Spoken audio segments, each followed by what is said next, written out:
Qo'lingizda umumiy peshob tahlili bor, nima yozilganini tushunmayapsiz. Qisqacha tushuntiraman.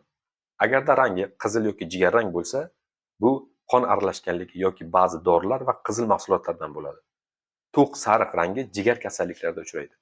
Oq rangi peshobda tuzlar yoki yiring borligini bildiradi.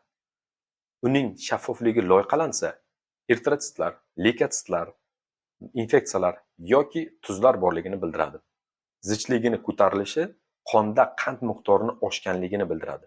Agar u tushsa, buyrakning konsentratsiya funksiyasi buzilganligidan dalolat beradi. pHning pasayishi ketoatsidoz, och qolish, ko'p go'sht iste'mol qilganlikdan bo'lishi mumkin. Uning ko'tarilib ketishi buyrak infeksiyalari yoki o'simliklarga boy parhez qilishdan bo'lishi mumkin.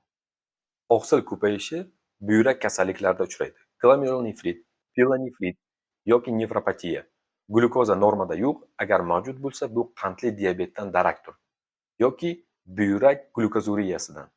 Keton jismlar topilsa, bu diabetik ketoatsidoz yoki och qolish, yuqori isitma yoki zaharlanishdan dalolat bo'ladi.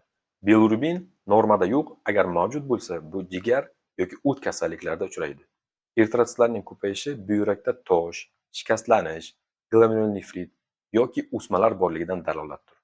Leykotitlarning oshishi bu yallig'lanish bilan bog'liq kasalliklarda bo'ladi. Sistit, pyelonefrit va boshqa kasalliklarda. Epiteliyalarning ko'payishi siydik yo'llar kasalliklarida uchraydi. Silindrlarning mavjud bo'lishi bu buyrak kasalliklarida, ya'ni nefrit yoki nefropatiyada uchraydi. Kristallar buyrakda tuz borligi yoki tosh borligidan dalolatdir.